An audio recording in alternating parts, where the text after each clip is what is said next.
না বন্ধুরা, একটু কথা বিবেক দিয়ে শুনো। সুদে ঘুষে যে মানুষগুলা হারাম টাকা করে ঢুকাও, আল্লাহ কিন্তু হাসরের ময়দানে সবার কাছ থেকে জবাব নিবে না রে যুবক। জবাব নিবে শুধু একমাত্র তোমার কাছ থেকে। সুদের টাকা দিয়ে তুমি ঘর বানাইছো, এই ঘরের ভিতরে থাকতেছে 10 জন। হিসাব আল্লাহ 10 জনের কাছ থেকে নিবেন না, হিসাব নিবে একজনের কাছ থেকে, যে সুদের টাকা দিয়ে ঘর বানাইছে, ঘুষের টাকা দিয়ে যে ঘর বানাইছে। সুদের টাকা ঘরের ভিতরে ঢুকায়া তুমি পাতিল বুইরা ভাত রান্না করেছো, 10 জনে খাইলো পাতিলের ভাত, আমি খাইলাম মাত্র 1 প্লেট। আল্লাহ পাক রব্বুল আলামিন পুরা পাতিলের হিসাব 10 জনের কাছ থেকে নিবেন না, হিসাব নিবেন একজনের কাছ থেকে, যে হারাম টাকা ঘরে ঢুকায়া সবাইরে খাওয়াইছে। সবাই যারা খাইছে এরা ফাও ফাও খাইছে, খাইব 10 জনে, হিসাব দিব একজনে। এটা কেডা? এগুলো সত্যি কেডা? খাইব 10 জনে, হিসাব দিব একজনে। রেডি থাকো সত্যি। আমি আপনাদের কাছে একটা প্রশ্ন করি, বুক করব সবে, হিসাব দিব আমি একা, খাইব 10 জনে, হিসাব দেওয়ার লাগবে আমার একলা।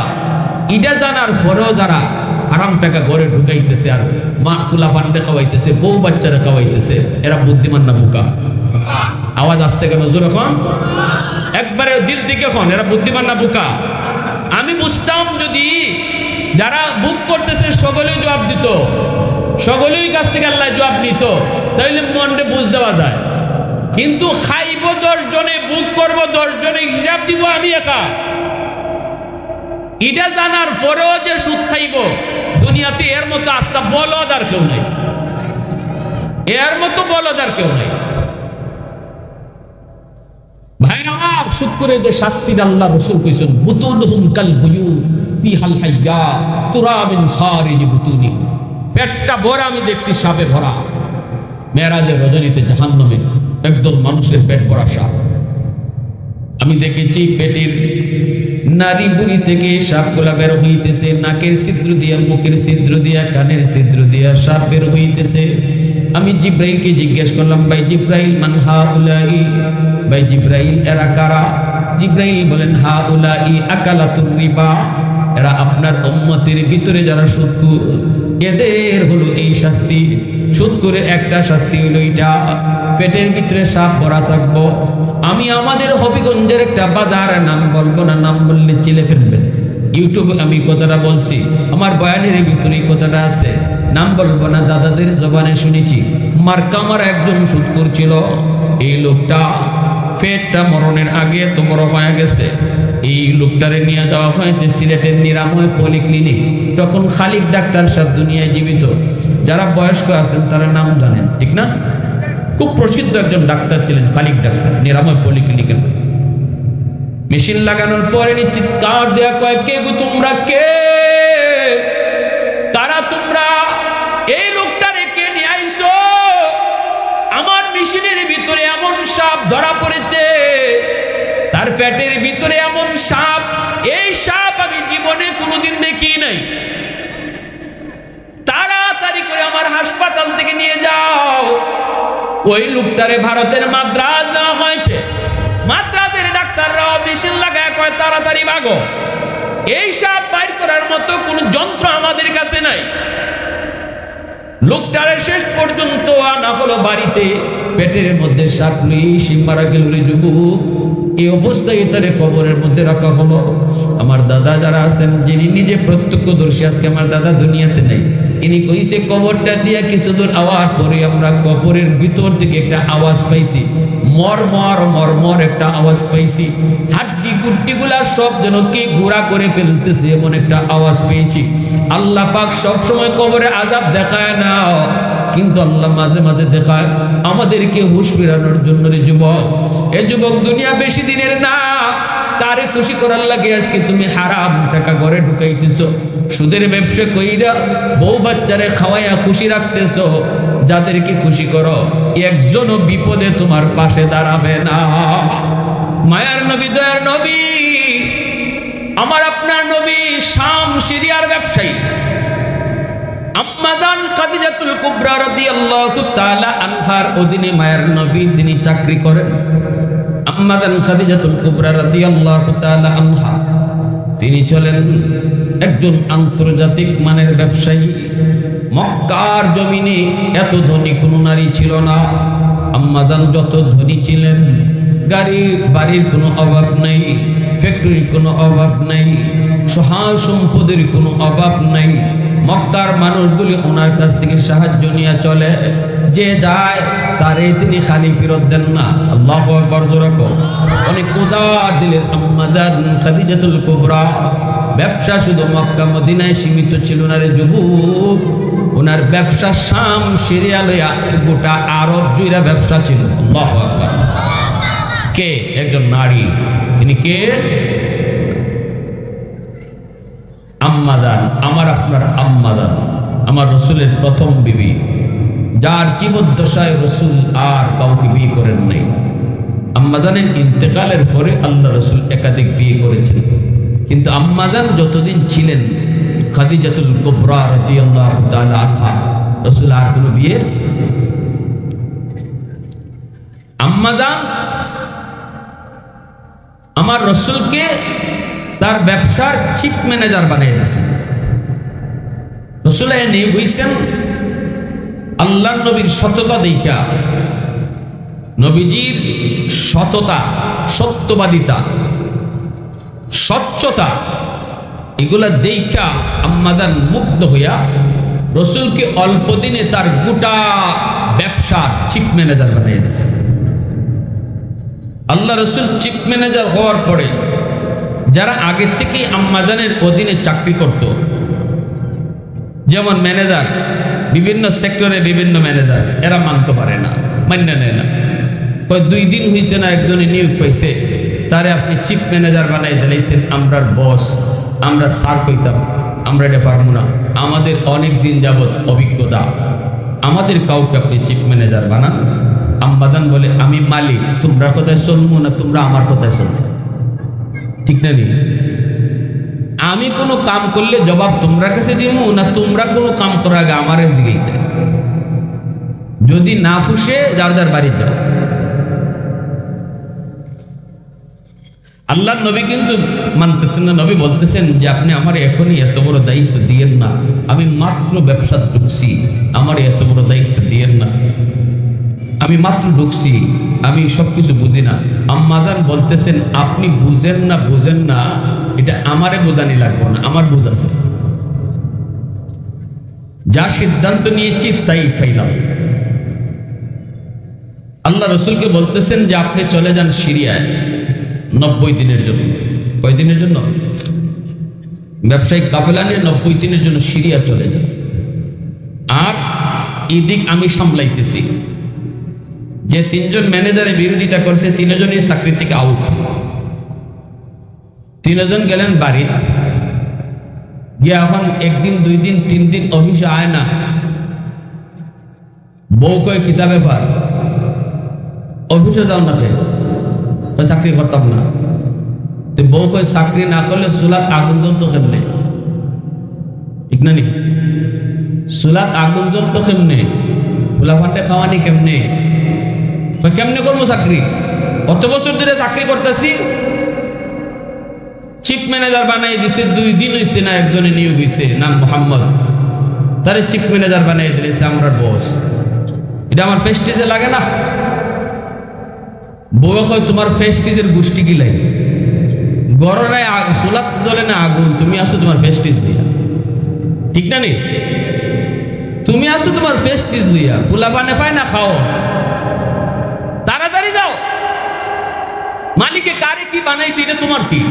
তোমার দরকার হইলো মাস শেষে বেতন পাইতে।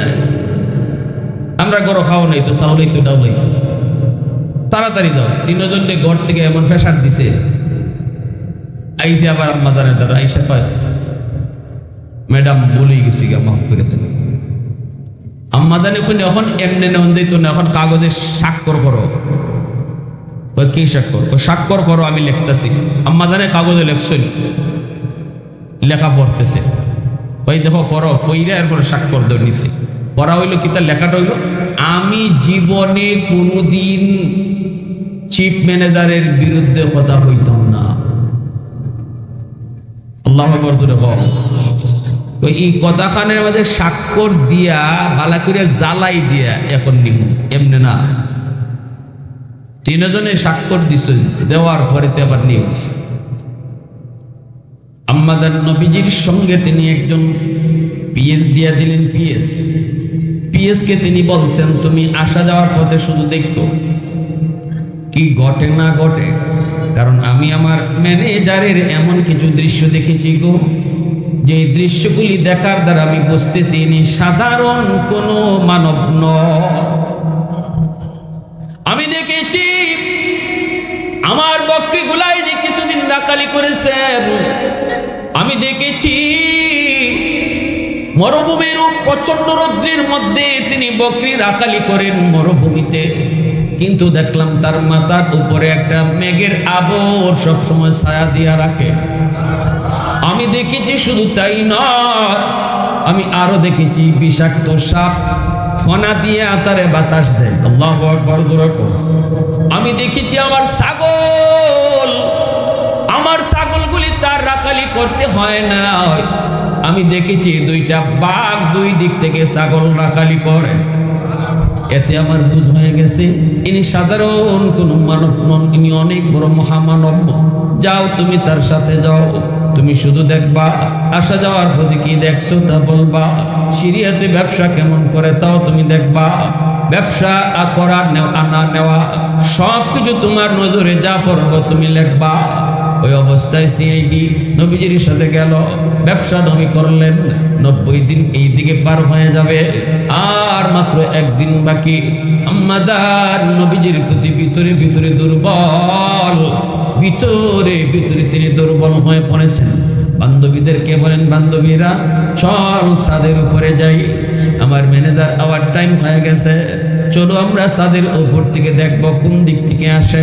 আর সিআইডি দিয়া দিছি একজন, তার পিএস দিয়া দিছি একজন, পার্সোনাল সেক্রেটারি তারে বানাইয়া দিছি। সে কিন্তু সিআইডি গিরিও করব, সে তার সব রিপোর্ট লিখবো। চলো আমরা ছাদের উপরে যাই। ছাদের উপরে ওইটা আম্মাদান ঘোষণা দিতেছেন, যে আগে দেখবা আমার ম্যানেজার মোহাম্মদ আইতেছে, তুমি যা চাইবা তোমারে তা দিব। মনের ভিতরে খুশি, ঠিক না? সবাই সিরিয়ার দিকে তাকায় রইল, ডানে বামে সবাই দেখে, কিন্তু মায়ার নবীকে কেউ দেখে না।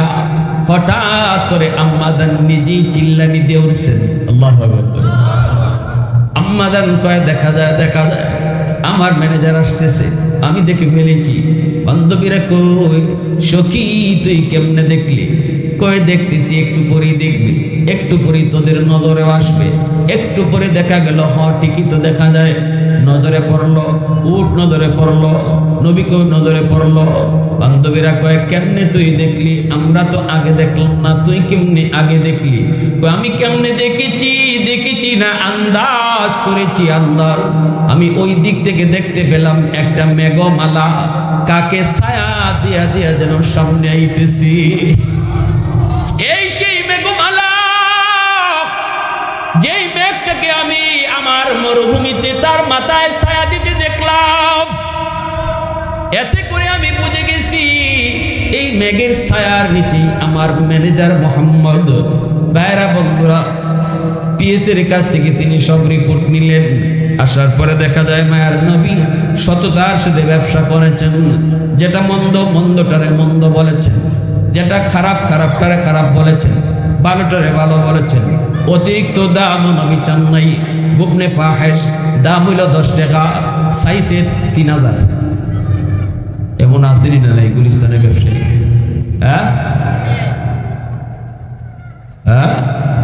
এটার তো গুবনে ফাহেশ শরীয়তে নাজাইজ। অতিরিক্ত দাম হইল 50 টাকা, দাম চায় 5000। এখন একজন মানুষ ডরাইয়া অর্থ কইব, ধরুমি 1000 টাকা দিবেন, এটা কইতো ডর লাগবো তার, ঠিক না? এরপর 950 টাকা লাভ। ডরাইয়া কইছে 1000 দিবাইনি, এরপর 950 লাভ। এরকম ডাকাইতে ব্যবসায়ী আসেনি না নাই? আমরা এই বাজারের কথা কই না, গুলিস্তানের কথা। ধোকাবাজি ব্যবসা। অতিরিক্ত দাম দেওয়া, ওই কাস্টমারের দুকায় ফেলায় দেওয়া, একটা আন্দাজি দাম কইয়া কাস্টমারের বেবুতা বানাই লিছে। কাস্টমার হে তো একটা দাম কয়ে যেতে হইব, আবার এমনি যাইবার লাগিও দেয় না, দাম কয়ে যাও আসেনি না নয়, কয় দাম করলা কে লাগে, দাম কয়ে দাও, দাম না কইয়া গেলে পরে আপনি বিদ্যুৎ করে নিব। হ্যাঁ তো এটা কইছো যে আমি তোমার কাছে 100 টাকার জিনিস 10,000 টাকা চাইছি, এখন দেখি তুমি কয় টাকা কও। কারণ যদি তুমি একবারে বেশি কম কও, বাপের গুতে কিনছিলে নি বুঝিনি, শেষ বললায় পুরস্কার যেমন আছে শেষাও আছে, ঠিক না নি? সততার সাথে ব্যবসা করার দ্বারা পুরস্কার যেমন নবীর সাথে জান্নাত, আর যারা ব্যবসারে কলঙ্কিত করব এরা শেষনও আছে জাহান্নাম। দুইটাই দুই লাইনে আছে। আম্মাদান নবীজির সততা দেখিয়া বিয়ার প্রস্তাব দিলাইছে।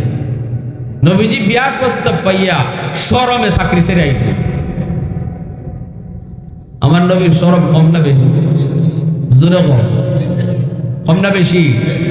নবী চাকরি ছেড়ে আইছে। আইয়া চাচার এখন চাচা আমি চাকরি করতাম না।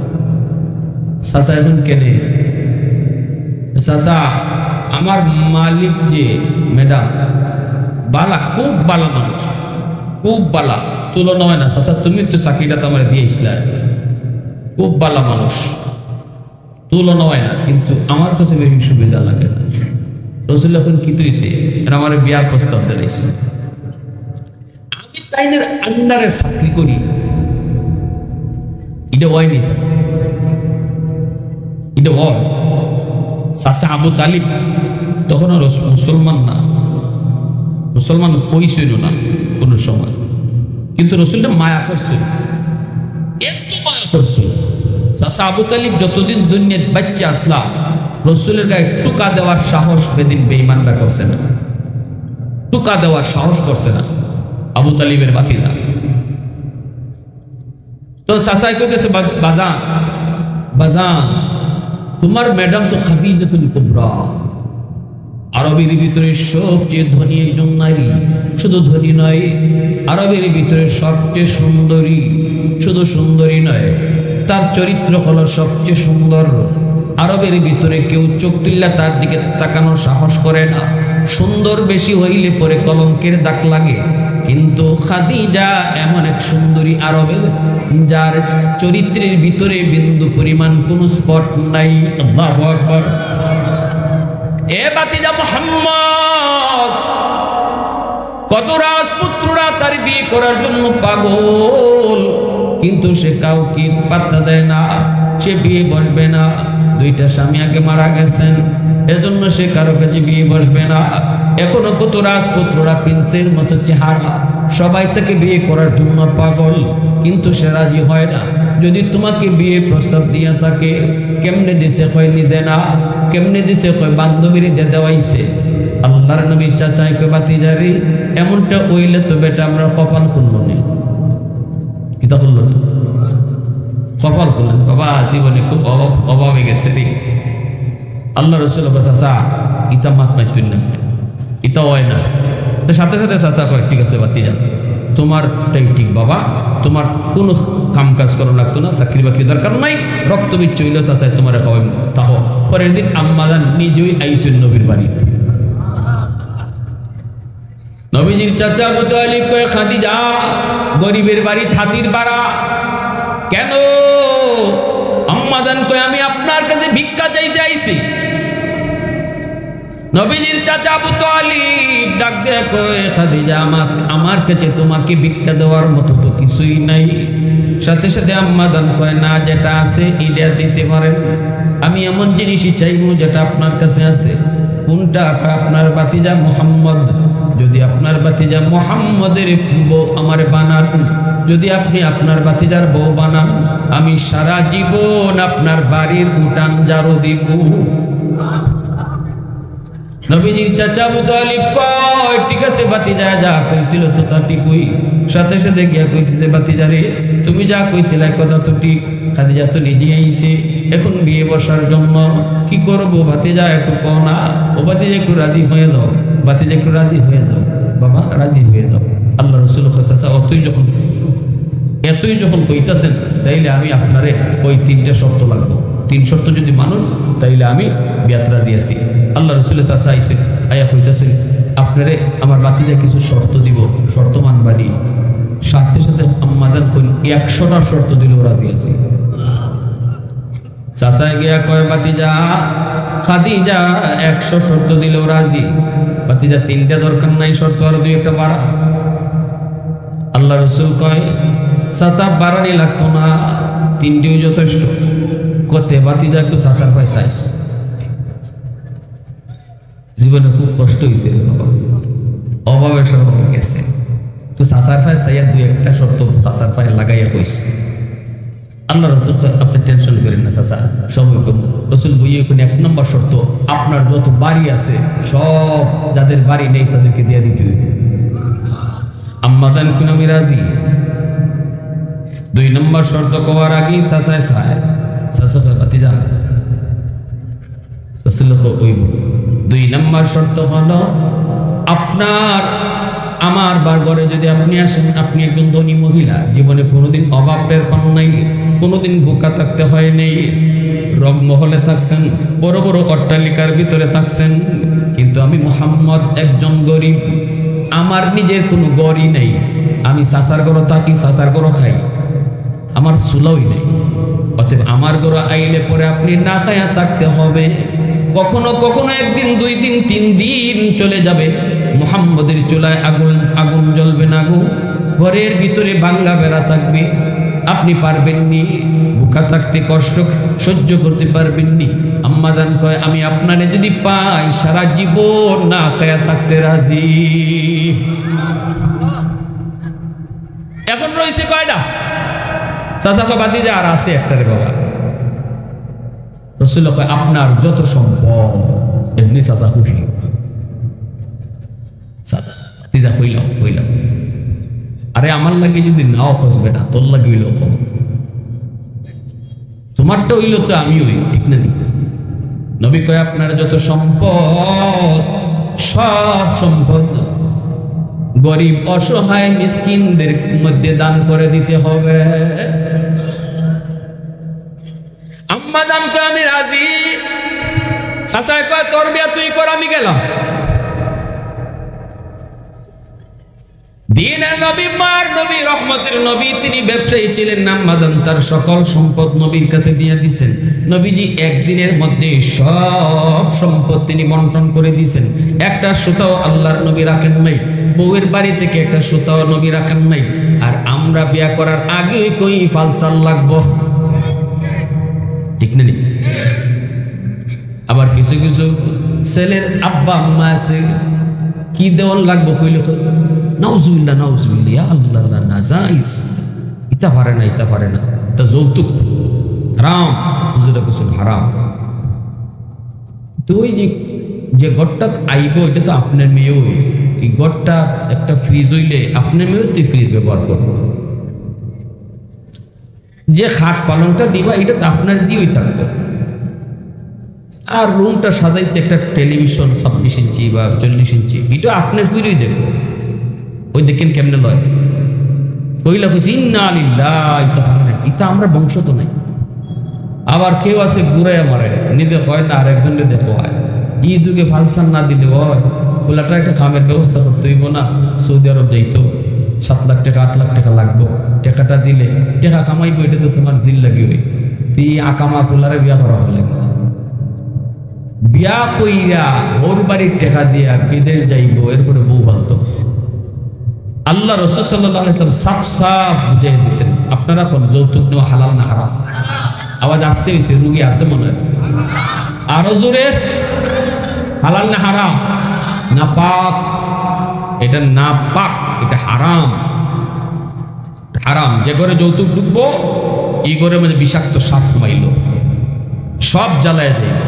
আমাদের সমাজে কিছু মানুষ আছে এরকম, যখনই কয় ফালসাল লাগবো, বিদেশ দেওয়ান লাগবো, এটা দেওয়ান লাগবো, তখন ওই মেয়ের বাপে কয় মোহর কতই তো, মোহর হইব 20 লাখ। কারণ আমার কাছ থেকে তুমি নিতেছো সৌদি আরব যাওয়ার টাকা, আমার দিন মোহর আমি 20 লাখ লেখাইতাম। 20 লাখ হয়ে বই রয়েছে। যে জামাইয়ের কাছে বিয়া দিতেছে হ্যাঁ দিবার ক্ষমতা নাই 1 লাখ, দিবার ক্ষমতা নাই 1 লাখ, মোহর লাগাইছে 12 লাখ 20 লাখ। উদ্দেশ্য কিটা? সারতায় না আংটা লাগাইল। কিন্তু আমার জানা মতে 1 কোটি টাকা মোহর দেও, যে ঘরের সংসার টিকে না মোহরে আটকায় না, তালাক হয়ে জায়গা মোহরের পায় চায় না। আর যেই বিয়ার মধ্যে মোহর কম, যৌতুক নাই, অল্প খরচে বিয়া, এই বিয়া টিকে বেশি। মানলে মানুষ না মানলে নাই। এই বিয়ার আল্লাহ রসুল কইটা বরকতি বিয়া, বরকতি বিয়া। এই বিয়ার মধ্যে বরকত থাকে, আল্লাহ স্বামী স্ত্রীতে মহব্বত বাড়াইয়া দেয়। জামাইও নিশ্চয় যৌতুক, আর মেয়ের বাপেও বয়সে 20 লাখ। এই যে শরীয়ত বিরোধী কাজ দুইটার জায়গা থেকে আইছে, যার কারণে এই ঘরে আর শান্তি আসে। এজন্য শরীয়ত বলে যার তৌফিক আছে যতটুকু মোহর দেওয়ার এতটুকু লেখাও, বেশি লেখাও না। যৌতুক আপনার এই যে মোহরের টাকা পরিশোধ না করে কেউ যদি কবরে যায়, কিয়ামতের ময়দানে পাই টু পাই হিসাব করে বউ আদায় করব। বউয়ের প্রথম মামলাটাই মোহরের মামলা। জামাইয়ের বিরুদ্ধে বউয়ের প্রথম মামলাটাই হবে মোহরের মামলা। আল্লাহ আমার স্বামী আমার মোহরের টাকা না দিয়ে কবরে আইছে। এত আদরের কলিজার টুকরা বউ, এই বউয়ে বহু জামাইরে আল্লাহর আদালতে আসামি বানাইব। বিন্দু পরিমাণ সার পাইতা না, বিন্দু পরিমাণ মায়া নাই। হাসরের মাঠে কোনো মায়া। এজন্য বুঝছে মোহর লিখতো। আর যা লেখছো সব টাকা এখন না দিতে পারলো, আস্তে আস্তে দিও। আমার ভাইরা যে কথা সামনের দিকে আগাই। আমি বলতেছিলাম এবার শুনে, ব্যবসা 3 সুরত ব্যবসা করো। এক হলো মুশারাকা, আর এক হলো মুদারাবা। মনোযোগ আছে কার কার? একটু হাত তুলে দেখান আল্লাহরে, মনোযোগ আছে কার কার? আল্লাহ কবুল করো, জোরে কও আমিন। এখন কিছু কথা বলবো, অত্যন্ত গুরুত্বপূর্ণ কথা। কথাগুলো একটু মনোযোগ দিয়ে শুনবেন। ব্যবসায়ী ভাইরা এখানে অনেকে আছেন, একটু মন দিয়ে শুনবেন। আল্লাহ ব্যবসার অনেকগুলি সুরত হালাল করছে, একটা সুরত হারাম করছে। সুরত কয়টা হারাম? জোরে জোরে জোরে। হারাম কয়টা? একটা। আর 3টা সুরত হালাল, মুশারাকা, মুদারাবা, মুরাবাহা। আর এই 3টা সুরত হালাল, আরেকটা সুরত আল্লাহ হারাম করছে, এটা হইল সুদ। সুদের ব্যবসা, সুদের ব্যবসাটা হারাম করছে। তাহলে সব জায়গাতেই আমরা দেখি আল্লাহ যা নিষেধ করে এটা কম, আর ওপেন করে রাখে আল্লাহ বেশি। কিন্তু আমরা এমন চশমা লাগাইছি, আমার নজর খালি যেটা নিষেধ করছে ইবাই যায়, ঠিক না? নি ডাক্তারে কইছে আপনি চিংড়ি মাছ খাইন না, কারণ আপনি অ্যালার্জি, বাকি সব খায়। হ্যাঁ আইয়া কয় ডাক্তারের কথা মানা যেত না, ডাক্তারের কথা মানলে মরি দিব। কেন কি হয়েছে? সব নিষেধ করে দিয়েছে। সব নিষেধ করলো, তোমার দেখালি চিংড়ি মাছ আর ইলিশ মাছ খাইতে নিষেধ করছে, বাকি তো সব কইল খাইতে। ও দৌড়মি এই 2টোতেই আমি খাইতাম। হ্যাঁ বলে এই 2টার ভাই নজর দেয়। এই জন্য আইয়া কয় ডাক্তারের কথা মানলে বাঁচন যাইতো না, মরে যাবে। আমাদের সমাজের কিছু মানুষ যারা খালি সুদের দিকে নজর যায়, কসকসে টাকা, কম চিন্তায়, কম শ্রমে, বইয়া বইয়া গড় বইয়া ব্যবসা জমানি যায়, এরার নজর খালি ইবাই যায়। এজন্য এদের তরফ থেকে আইব এই ধরনের কথা। আর হুজুরার কথা হুজুরা কইবই, হুজুরার কথা মান্যা চলন দিত। নাউজুবিল্লাহ, আরো জোরে নাউজুবিল্লাহ। আমার ভাইরা বন্ধুরা, এজন্য যুবক 1 নাম্বার হলো মুশারাকা। এই যুবক 3টা ব্যবসার সুরত তুমি শোনো। 1 নাম্বার হলো মুশারাকা। মুশারাকা বলা হয় শরিকানা ব্যবসা, পার্টনারশিপ ব্যবসা। আমি 2 জনে, 3 জনে, 5 জনে, 10 জনে করলাম। যে যে পরিমাণ ইনভেস্ট করব তার এই পরিমাণ লাভ পাইব, ঠিক কিনা? জোরে বল। যদি লস হয়, যে পরিমাণ ইনভেস্ট করছে তার লসও এই পরিমাণ হইব। এটা বুঝানি লাগবো, এটা বুঝানি লাগবো। বুঝলেন? কিন্তু অত লম্বা কথা কোন যেত না, বুঝলেন কম কথায়। 2 নম্বর হলো মুদারাবা। মুদারাবার সুরত হলো, মুদারাবার সুরত হলো একজনের শ্রম আরেকজনের টেকা, একজনের শ্রম আরেকজনের কি দাম। একজনের শ্রম, সে টাকা নাই, সে গরিব, শ্রম দিতে পারবো কিন্তু টাকা নাই। আরেকজনের টাকা আছে কিন্তু শ্রম দেওয়ার টাইম নেই। এজন্য 2 জনে ব্যবসা করছে, একজনে টাকা দিছে, আরেকজনে শ্রম দিছে, 2 জনে ব্যবসা হয়েছে, লাভ সমানে সমানে। লাভ সমানে সমানে, অথবা আলোচনা কইরা এদ্দুর লাভ অমুকে, এদ্দুর লাভ অমুকে, এভাবে ব্যবসাটা করলো। আলোচনা সাপেক্ষে যদ্দুর লাভ লস এটা দুইজনে ভাগ করে নিব। কিন্তু এই ব্যবসায় লস যদি হয়, তাহলে যে ইনভেস্ট করছে টাকা সেই শুধু লসের ভাগিদার নিব। যে শ্রম দিছে তার কোনো ভাগ নাই, লসের ভাগ সে নিবে না, কারণ সে যে সময় দিছে এটাই তো তার লস। কথাটা বুঝে আসছে? যে সময় দিচ্ছে এটাই তার লস। এখানে টেকার লসের মধ্যে যে শ্রম দিছে সে আসবে না।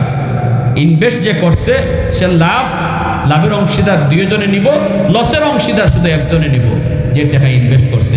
শ্রম যে দিছে তার কোনো লসের অংশীদার নেই। এটা হলো বায়ে মুদারাবা। 3 নাম্বার হলো বায়ে মুরাবাহা। মুরাবাহা বলা হয় ওই ব্যবসাকে যে ব্যবসার মধ্যে একজনের কাছে টাকা নাই কিন্তু দরকার তার ফ্রিজ। এই জন্য লোকটা যদি যেই লোকটার কাছে টাকা আছে তারে যায় কয় ভাই আমার একটা ফ্রিজের দরকার, আমার একটা ফ্রিজ কিনে দিবেন নি? লোকটাই কইল ঠিক আছে, টাকা নাইনি। কয় না, ফ্রিজের দাম কত? কয় 1 লাখ। ঠিক আছে, আমি 1 লাখ দিয়ে তোমার ফ্রিজটা কিনে দিব, কিন্তু তুমি আমারে 1,20,000 দিবা। কেমনে দিবা? একবারে তো দিতে পারতাই না, কিস্তিতে দিবা। কেমনে দিবা? জোরে কও। একজনের কাছে টাকা নাই, আরেকজনের কাছে টাকা আছে, দরকার তার ফ্রিজ। যে লোকটার কাছে টাকা আছে সে যে ফ্রিজটা কিনলো, কিনা এই লোকটার কাছে 1,20,000 বেচলো, লাভ হইলো 20,000। 20,000। এইদিকে এই লোকটার লাভ হইলো সে একবারে টাকা দেওয়ান লাগতেছে না, কিস্তিতে কিস্তিতে ব্যাঙ্গে ব্যাঙ্গে দিতে পারতেছে। এটাও হলো শরীয়তে ব্যবসা হালাল, যেটাকে মুরাবাহা বলে। এই 3 সিস্টেমে শরীফ ব্যাংকগুলি এই 3 সিস্টেমেই ব্যবসা করে। এই 3 সিস্টেমেই ব্যবসা করে। 3টা সিস্টেমেই ব্যবসা করা বৈধ। শরীয়তে যে ব্যাংকগুলো আছে শরীফ ব্যাংক, এই ব্যাংকারগুলো আমাদেরকে এই সিস্টেমেই ব্যবসা করে।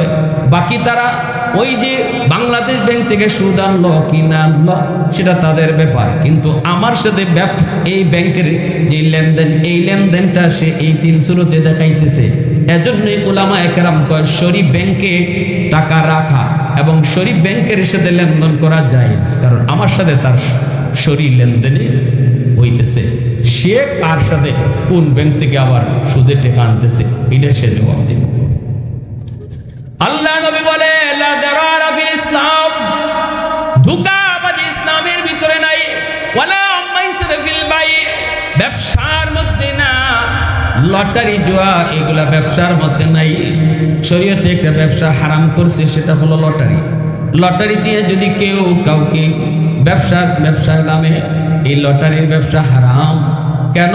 10 টাকা দিয়ে আপনি লটারি কিনলেন, কিনছে 1 কোটি মানুষে, শেষ পর্যন্ত 1 কোটি মানুষে কিতাব পুরস্কার পাইছি? হ্যাঁ, কয়েকজনে পাইছে, ঠিক না? বাকিরা এই লটারি কাগজ পানিতে দইয়ে দিয়ে খাইছে, ঠিক না? নি এই জন্য শরীয়ত এটা যাইজ না, এটা যাইজ না। একটা সুরত লেখছেন, যদি লটারি কাগজটা নেওয়ার সময়ই একটা কলম দেলায় 3 টিকা 5 টিকা দামের একটা কলম দিয়ে দিত, বদলা হইতো, কোনোটা সুরত বাইর করা যেত এই সুরতটা জায়েজ করার। কিন্তু লটারি কিনবার সময় কাগজটাই দেয়, খালি আর কিছুই দেয় না।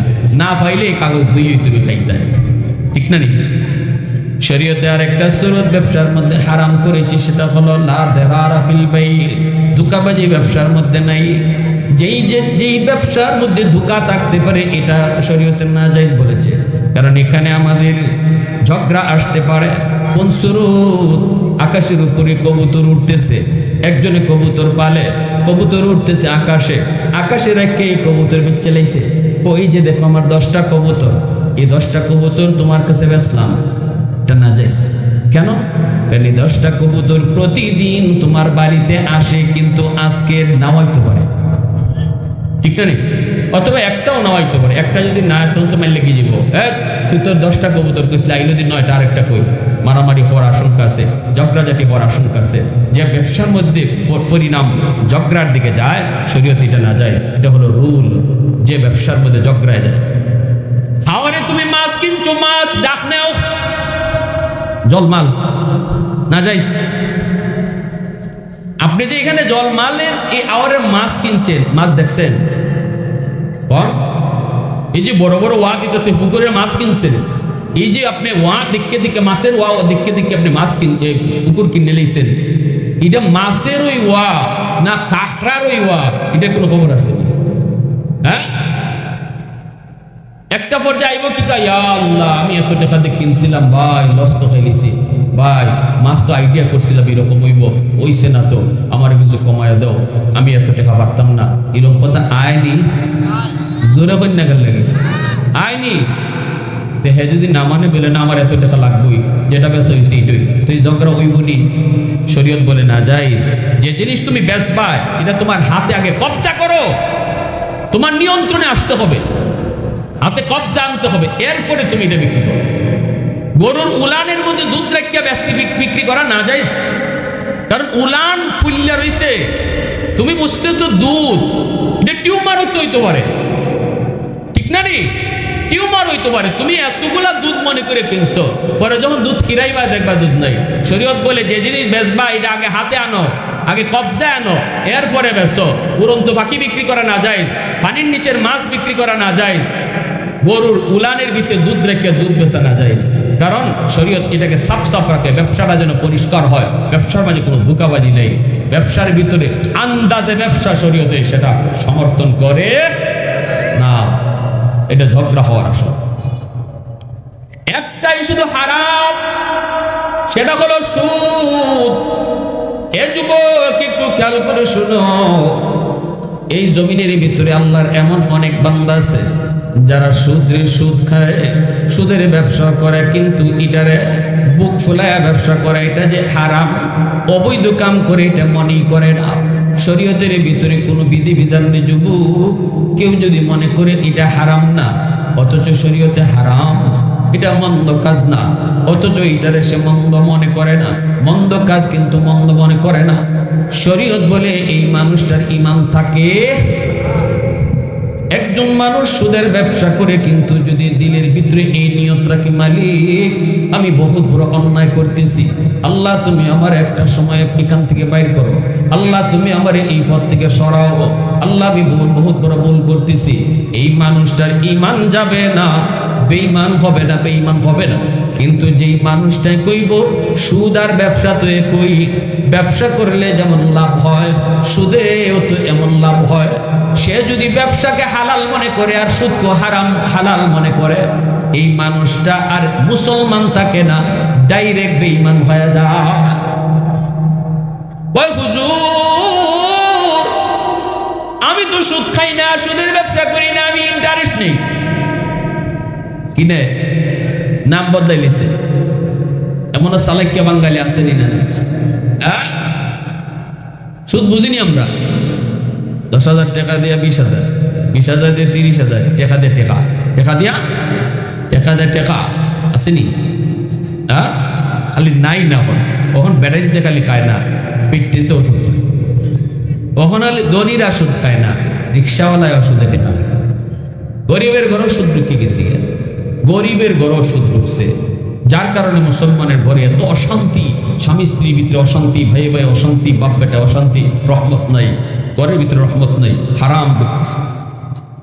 ইন্টারেস্ট আমি বলি ইন্টারেস্ট কোনটা? কয় ওই যে টাকা দিয়ে একটু লাভ নেই, এটা ইন্টারেস্ট। হুজুর কোরআনে তো কইছে সুদ হারাম, কিন্তু আমি সুদ নেই না, আমি ইন্টারেস্ট নেই। বলুন তো, নাম বদলাইলে জিনিস বদলাইলি? কালা কুত্তারে কেউ কালা ছাগল রে কেউ কালা কুত্তা কইয়া আজ পর্যন্ত খাইছি? ওই আমি নাম বদলাই নিয়েছি, এমন তো কেউ করে না। তাহলে বোঝা গেল নাম বদলাইলে জিনিস বদলে না, নাম বদলাইলে কখনো জিনিস বদলে না। ভাইরা বন্ধুরা, আরেকটা নাম বদলাইছি, ঘুষের নাম বদলাইছে। আমি ওই দিন যাই অফিসে যাই শুনছি, কই হুজুর সুদের নাম বদলায় রাখছে ইন্টারেস্ট, কিন্তু ঘুষের নাম বদলায় কি তা রাখছে জানেননি? আমি কই না, এটা তো নাম পাইছি না। ওইটার নাম হইল স্পিড মানি। আমি কইলাম এটা আবার কি? তো হুজুর ওই যে ফাইলটা আটকে রয়েছে টেবিল, ফাইল লড়ে না, টেবিলের নিচ দিয়ে খালি একটা বান্ডিল দেলাইছে, তখন ফাইলে দৌড় শুরু করছে। যে টেকায় কামের গতি বাড়ায়, যে টেকায় কামরে আগ্রহে দেয়, এইটা কয় স্পিড মানি। এটা হইল ঘুষ। ঠিক না? নিজেরা হইল। ভাইরা বন্ধুরা, একটু কথা বিবেক দিয়ে শুনো। সুদে ঘুষে যে মানুষগুলা হারাম টাকা করে ঢুকাও, আল্লাহ কিন্তু হাসরের ময়দানে সবার কাছ থেকে জবাব নিবে না রে যুবক। জবাব নিবে শুধু একমাত্র তোমার কাছ থেকে। সুদের টাকা দিয়ে তুমি ঘর বানাইছো, এই ঘরের ভিতরে থাকতেছে 10 জন, হিসাব আল্লাহ 10 জনের কাছ থেকে নিবেন না। হিসাব নিবে একজনের কাছ থেকে, যে সুদের টাকা দিয়ে ঘর বানাইছে, ঘুষের টাকা দিয়ে যে ঘর বানাইছে। সুদের টাকা ঘরের ভিতরে ঢুকায়া তুমি পাতিল বুইরা ভাত রান্না করেছো, 10 জনে খাইলো পাতিলের ভাত, আমি খাইলাম মাত্র 1 প্লেট। আল্লাহ পাক রব্বুল আলামিন পুরা পাতিলের হিসাব 10 জনের কাছ থেকে নিবেন না, হিসাব নিবেন একজনের কাছ থেকে, যে হারাম টাকা ঘরে ঢুকায়া সবাইরে খাওয়াইছে। সবাই যারা খাইছে এরা ফাও ফাও খাইছে, খাইব 10 জনে, হিসাব দিব একজনে। এটা কেডা? হইল সুদখোর। কেডা? খাইব 10 জনে, হিসাব দিব একজনে। রেডি থাকো সুদখোর। আমি আপনাদের কাছে একটা প্রশ্ন করি, বুক করব সবে, হিসাব দিব আমি একা, খাইব 10 জনে, হিসাব দেওয়ার লাগবে আমার একলা। এটা জানার পরেও যারা হারাম টাকা ঘরে ঢুকাইতেছে আর মা ফুলা ফান্ডে খাওয়াইতেছে, বউ বাচ্চারা খাওয়াইতেছে, এরা বুদ্ধিমান না বোকা? আওয়াজ আসতে কেন জোর এখন? একবারে দিল থেকে এখন, এরা বুদ্ধিমান না বোকা? আমি বুঝতাম যদি যারা বুক করতেছে সকলেই জবাব দিত, সকলেই কাছ থেকে আল্লাহ জবাব নিত, তাইলে মনে বুঝ দেওয়া যায়। কিন্তু খাইব 10 জনে, বুক করব 10 জনে, হিসাব দিব আমি একা। এটা জানার পরেও যে সুদ খাইব, দুনিয়াতে এর মতো আস্থা বলদ আর কেউ নাই, এর মতো বলদ আর কেউ নাই। ভাইরা আমার, সুদ করে যে শাস্তির আল্লাহ রাসূল কইছেন, বুতুলহুম কাল বুয়ু ফিহাল হাইয়া তুরাবিন খারিজি বুতুনি। পেটটা ভরা আমি দেখছি সাপে ভরা। মেরাজের রজনীতে জাহান্নামে একদল মানুষের পেট ভরা সাপ। আমি দেখেছি পেটের নারী বুড়ি থেকে সাপগুলা বের হইতেছে, নাকের ছিদ্র দিয়া, মুখের ছিদ্র দিয়া, কানের ছিদ্র দিয়া সাপ বের হইতেছে। আমি জিব্রাইলকে জিজ্ঞেস করলাম, ভাই জিব্রাইল মান হাউলাই, ভাই জিব্রাইল এরা কারা? জিব্রাইল বলেন, হাউলাই আকালাতুর রিবা, এরা আপনার উম্মতের ভিতরে যারা সুদখোর, এদের হলো এই শাস্তি। সুদখোরের একটা শাস্তি হলো এটা, পেটের ভিতরে সাপ ভরা থাকবো। আমি আমাদের হবিগঞ্জের একটা বাজার, নাম বলবো না, নাম বললে চিলে ফেলবেন। ইউটিউবে আমি কথাটা বলছি, আমার বয়ানের ভিতরে এই কথাটা আছে, নাম বলবো না, দাদাদের জবানে শুনেছি। মার্কা আমার একজন সুদখোর ছিল। এই লোকটা পেটটা মরণের আগে তো বড় হয়ে গেছে। এই লোকটারে নিয়ে যাওয়া হয়েছে সিলেটের নিরাময় পলিক্লিনিক। তখন খালিক ডাক্তার সাহেব দুনিয়ায় জীবিত, যারা বয়স্ক আছেন তারা নাম জানেন, ঠিক না? খুব প্রসিদ্ধ একজন ডাক্তার ছিলেন খালিক ডাক্তার, নিরাময় পলিক্লিনিকের। মেশিন লাগানোর পরে চিৎকার দেয়া কয়, কে গো তোমরা, কে তারা? তোমরা এই লোকটারে কে নিয়ে আইছো? আমার মেশিনের ভিতরে এমন সাপ ধরা পড়েছে, তার পেটের ভিতরে এমন সাপ, এই সাপ আমি জীবনে কোনোদিন দেখি নাই। তাড়াতাড়ি করে আমার হাসপাতাল থেকে নিয়ে যাও। ওই লোকটারে ভারতের মাদ্রাজ দেওয়া হয়েছে। মাদ্রাজের ডাক্তাররাও মেশিন লাগায় কয়, তাড়াতাড়ি ভাগো, এই সাপ বাইর করার মতো কোন যন্ত্র আমাদের কাছে নাই। লোকটারে শেষ পর্যন্ত আনা হলো বাড়িতে, পেটের মধ্যে সাপ নিয়ে সে মারা গেল রে যুবক। এই অবস্থায় তারে কবরের মধ্যে রাখা হলো। আমার দাদা যারা আছেন, যিনি নিজে প্রত্যক্ষদর্শী, আজকে আমার দাদা দুনিয়াতে নেই, ইনি কইছে কবরটা দিয়া কিছু দূর আওয়ার পরে আমরা কবরের ভিতর থেকে একটা আওয়াজ পাইছি, মরমর মরমর একটা আওয়াজ পাইছি, হাড্ডি গুড্ডি গুলা সব যেন কে ঘোরা করে ফেলতেছে, এমন একটা আওয়াজ পেয়েছি।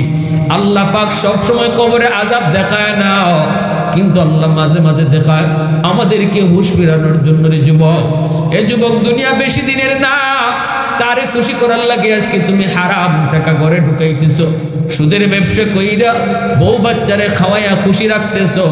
যাদেরকে খুশি করো, একজনও বিপদে তোমার পাশে দাঁড়াবে না। ছেলে কইতো না, মালিক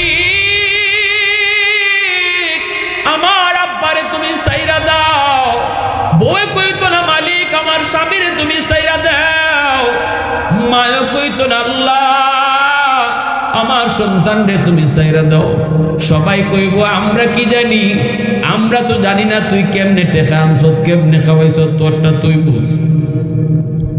বউয়ে কইব আমি জানি না কেমনে তুমি টেকা আনছো, কেমনে খাওয়াইছো, দায়িত্ব ছিল তোমার, তুমি জামাই। ফুলাই কইব আব্বা খাওয়ানির দায়িত্ব তোমার, কেমনে আনছো কেমনে খাওয়াইছো এটা তোমারটা তুমি বুঝো, আমরা বুঝি। এজন্য আল্লাহ কয় ইয়াউমা ইয়াফিরুল মারউ মিন আখিহি ওয়া উম্মিহি ওয়া আবিহি ওয়া সাহিবাতিহি ওয়া বানিহি। আল্লাহ কয় হাসরের মাঠে কেউ কারো আপন না। অতএব সুদের ব্যবসা করবো না, হালাল ব্যবসা করবো। কারা কারা একটু হাত উঠে আল্লাহরে দেখাও। আল্লাহ তুমি কবুল করো, সবাই বলি আমিন। যাবতীয় হারামকে হারাম জানবো, যে কাজে জড়িত আছে হারাম কোনো কাজে আল্লাহর কাছে দিলে দিলে তওবা করে নিতাম। রমজান আইছে আল্লাহ আর হারাম কাজে যাইতাম না, হারাম ব্যবসা করতাম না। তওবা করে সুদের ব্যবসা ছেড়ে দেন। আল্লাহ আমাদের সবাইকে তৌফিক দান করুন, সবাই বলি আমিন।